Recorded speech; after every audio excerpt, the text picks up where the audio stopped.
किसी से हाथ मिलाते हो या कोई हाथ आपका पकड़ता है तो पता चल जाता है कि आदमी का क्या मकसद है। तो इस प्रकार से हम त्वचा से भी आहार ग्रहण करते हैं। त्वचा के ऊपर अनेक सेंसरी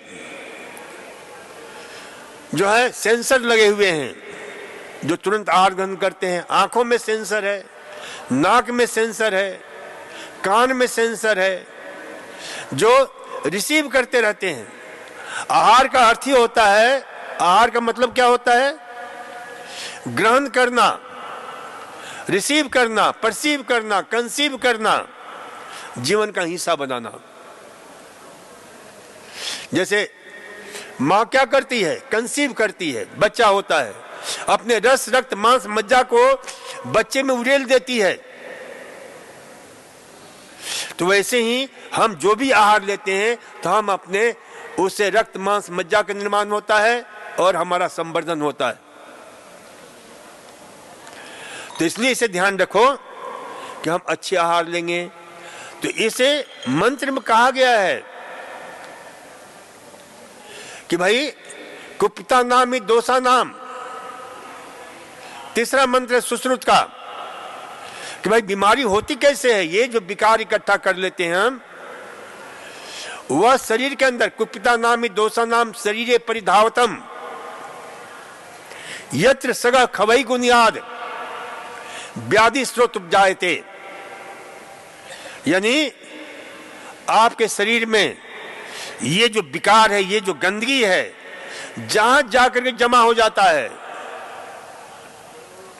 वहां पर कुपिता नामी दोषा नाम शरीरे परिधावतम, जहां शरीर में दौड़ता है खून के साथ में और जहां इकट्ठा हो गया, जो अंग कमजोर है वहां वो विकार, वो गंदगी जमा हो गया, बीमारी पैदा हो गया।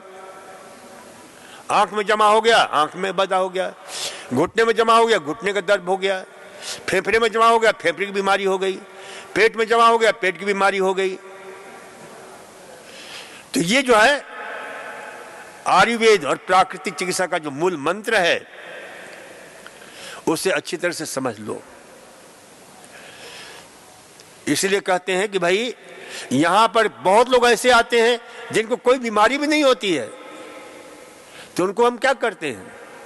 एक प्रोग्राम हमने चला रखा है यहां पर जिसका नाम है human body servicing scheme, human body detoxifying scheme.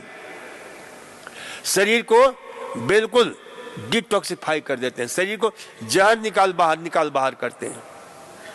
तो इस प्रकार से ध्यान रखो कि इस प्राकृतिक चिकित्सा को, एक योग चिकित्सा को अच्छी तरह जितना आप समझोगे उतना अच्छी तरह से लाभ उठाओगे। अब यहाँ पर बहुत सारे लोग हैं, उनको कोई समझ पैदा करने की जरूरत नहीं है, वो सिर्फ टेक्निक के ऊपर लगे हुए हैं। अरे दिमाग में पहले इस प्रक्रिया को समझो अच्छी तरह से, इसीलिए हम सुबह बैठते हैं। अभी तो सब जो है ना भाग दौड़, और जिन लोगों को समझ में नहीं आती है, जो समझ नहीं पाते हैं, वो क्या होता है उनके लिए? वो जाते हैं, ठीक हो जाते हैं, फिर जाएंगे, फिर वही गड़बड़ करेंगे, फिर वही बीमारी लेकर आएंगे और जीवन भर बीमारी का साइकिल चलता रहता है। तो अपने अंदर समझ पैदा करो कि भाई यहां आए हैं तो इस पद्धति को अच्छी तरह समझो और जीवन के साथ जोड़ोगे तो जीवन आनंद से, उल्लास से परिपूर्ण हो जाता है, आह्लाद से परिपूर्ण हो जाता है।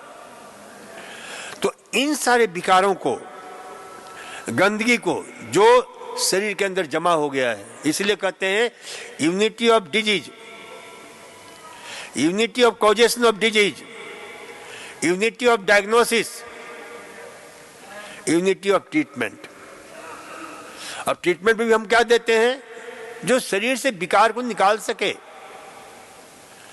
शुरू हो जाता है सुबह सुबह विकार निकालने का काम, धुलाई का काम शुरू हो जाता है। सुबह उठते ही क्या, एनिमा, बस्ती, नाना प्रकार के जो गंदगी को निकाल बाहर करता है।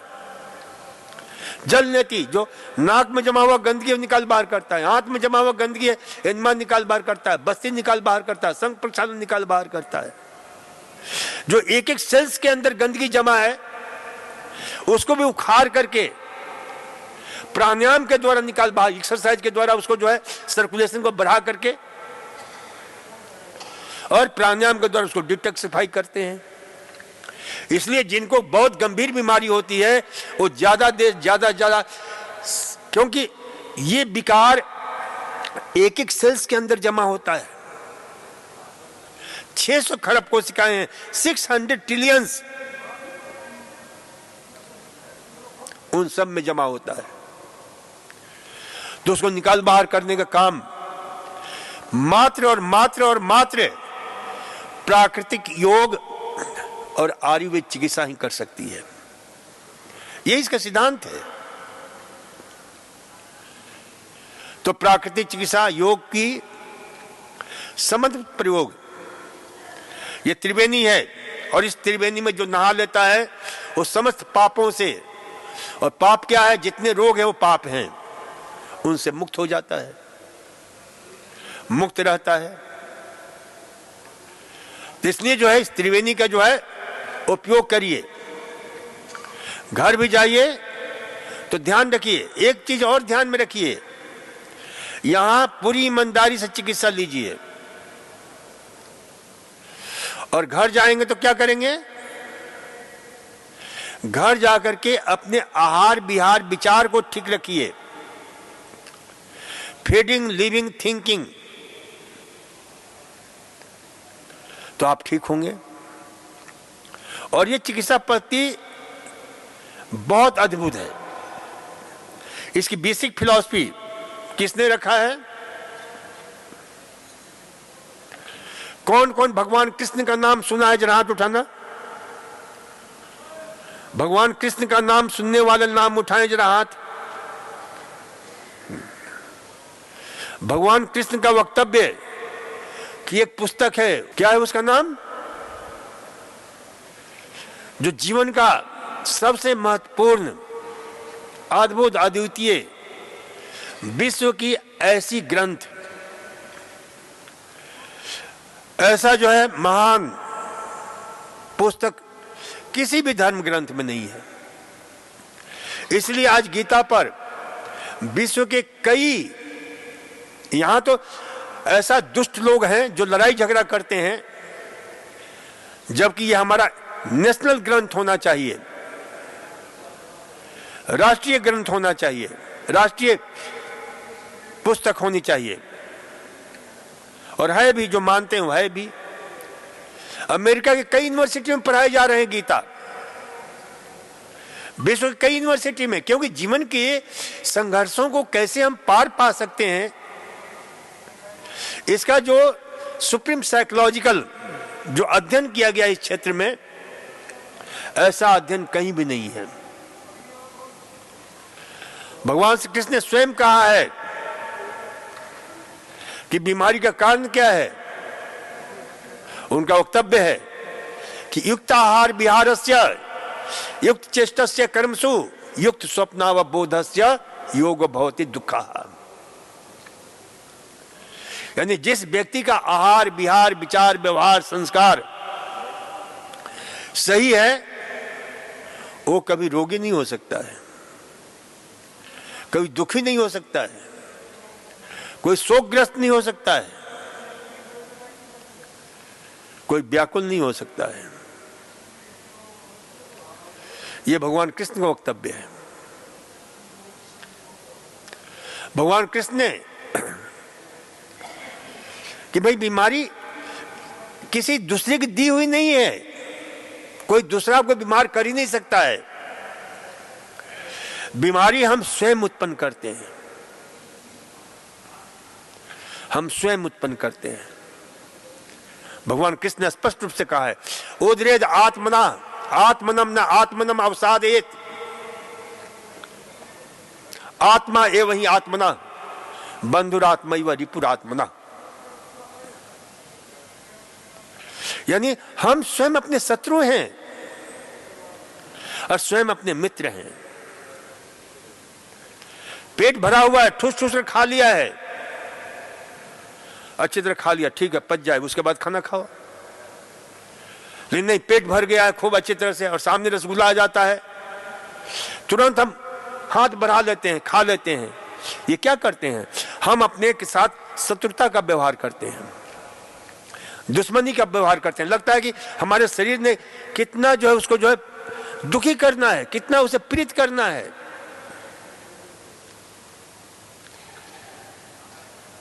तो ये वो हम इस शरीर के साथ शत्रुता का व्यवहार करते हैं। हम जानते हैं कि गुस्सा करना कितना हानिकारक होता है। जब भी हम गुस्सा करते हैं हम जानते हैं तनाव करना कितना हानिकारक होता है। हम जानते हैं स्टेज में जाना हमारे शरीर पर कितना भयंकर प्रभाव डालता है। हमारे शरीर का एक सिस्टम डिस्टर्ब हो जाता है, जिसको बोलते हैं रेनिन एंजियोटेंसिन एल्डोस्टेरोन सिस्टम। शरीर की पूरी बायोकेमिस्ट्री चेंज होने लग जाती है जहां हमारा नेगेटिव थिंकिंग होता है। और नेगेटिव थिंकिंग क्या होता है? क्रोध, ईर्ष्या, द्वेष, घृणा, निराशा, क्षोभ, डर, कुंठा, हिंसा, प्रतिहिंसा, लोभ, लालच, भय, रोष, प्रतिशोध, झूठ, छल, कपट, पाखंड, प्रपंच, षड्यंत्र, मोह, माया, मत्सर, अन्याय। ये क्या है? Negative thinking.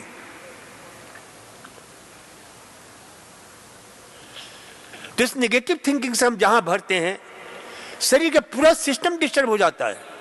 शरीर के अंदर एड्रेनलिन की मात्रा बढ़ जाती है, एंजियोटेंसिन की मात्रा बढ़ जाती है, लैक्टिक एसिड बढ़ जाता है। ये सब जहरीले पदार्थ शरीर बनाने लग जाता है।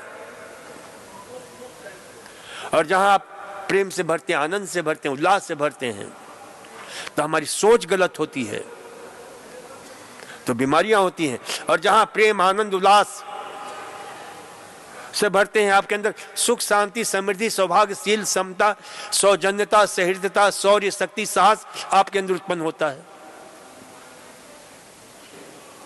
यह हमारे अंदर है। हम कौन सी शक्ति को जगाना चाहते हैं, किसे हम पैदा करना चाहते हैं, यह हमारे परमात्मा ने हमें दिया हुआ है। इसलिए वो कहते हैं, प्रभु कहते हैं, कृष्ण कहते हैं, उद्रेद आत्मना न आत्मनम अवसादेत।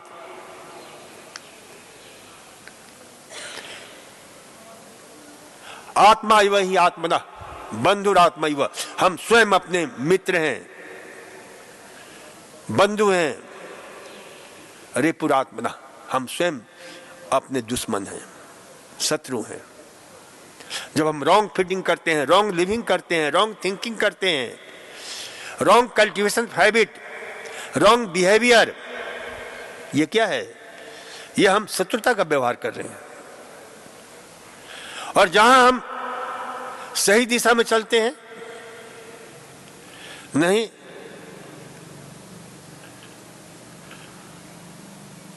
एक निश्चित कर लिया कि हम नियत समय पर खाएंगे, ये समय खाना है तो खाना है इसी समय, तो शरीर तैयार रहता है भोजन को पचाने में। और उसके मध्य में कुछ भी हो जाए, कोई कहे कि ये प्रसाद ही है ले लो, बिल्कुल नहीं लेंगे। कम से कम पेट को मौका देंगे कि खाना खाने के 3-4 घंटे तक पेट भोजन को अच्छी तरह से पचा ले, तब दूसरा कोई भोजन लेंगे। तो क्या होगा? हम मित्रता का व्यवहार कर रहे हैं। और खाना खा लिया, 1-1.5 घंटे बाद फिर कुछ खा लिया, 1-1.5 घंटे बाद कुछ पेट को कुछ खा लिया, और उसे हो रहा है, पेट में गैस बन रहा है, एसिडिटी बन रही है, तरफरा रहा है, लेकिन फिर भी खाए चले जा रहा है, शत्रुता का व्यवहार कर रहा है।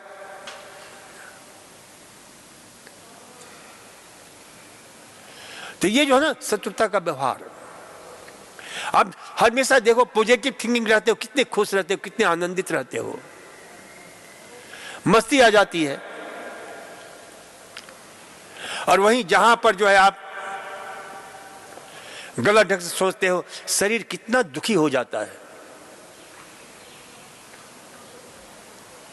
आप लोगों में से किसने किसने गुस्सा किया है? जरा हाथ उठाना। क्रोध से किसको किसका परिचय है? यहां तो सभी साधु महात्मा है। क्रोध से परिचय है आपको? गुस्सा से परिचित हो कि नहीं हो? है? परिचित हो क्या?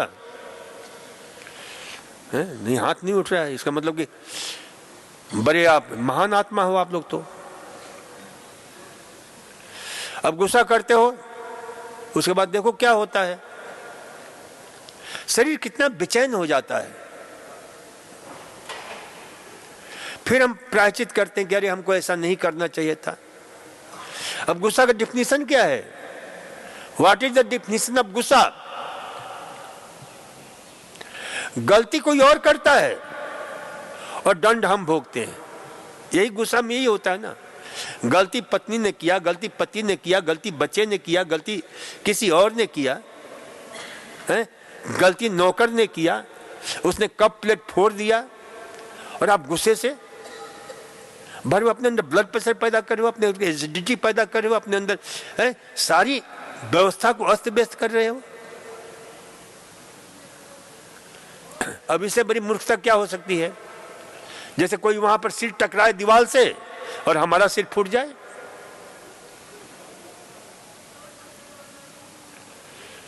तो ये जितने भी, इसलिए कहते हैं कि भाई ये जितने भी नेगेटिव थिंकिंग है ना, वो क्या है? ऐसा अस्त्र है, ऐसा शस्त्र है जो पहले स्वयं को मारता है, उसके बाद दूसरे को मारता है। पहले स्वयं को नष्ट करता है, उसके बाद दूसरे को नष्ट करता है। तो ऐसा क्यों? ये भगवान कृष्ण कहते हैं कि भाई युक्ताहार होना चाहिए, युक्ता विहार होना चाहिए। युक्ता आहार विहारस्य युक्त चेष्टस्य कर्मसु। हमारी जितने भी कर्म हैं युक्त होना चाहिए। जो भी हम करते हैं समझ के साथ होना चाहिए। युक्त स्वप्नाव बोधस्य। हमें सोना भी चाहिए तो बहुत युक्त होना चाहिए। अब ये नहीं कि 10-10 घंटे 12-12 घंटे सो रहे हैं। कितना घंटा सोना चाहिए? 6 से 7 घंटे कम से कम। अब इससे ज्यादा सोओगे तो शरीर में थकान आएगी। इससे कम सोओगे तो बहुत सारी बीमारियां पैदा होगी। महिलाओं को 7 घंटे सोना चाहिए, पुरुषों को 6 घंटा कम से कम। वैसे 7-8 घंटे तक सो, मैक्सिमम 8 घंटा, इतना समय दिया गया है, इससे ज्यादा नहीं। तो युक्त होना चाहिए, बैलेंस होना चाहिए, प्रॉपर होना चाहिए, तो जाकर के लाभ मिलता है। चलो आज इतना ही। नमस्कार।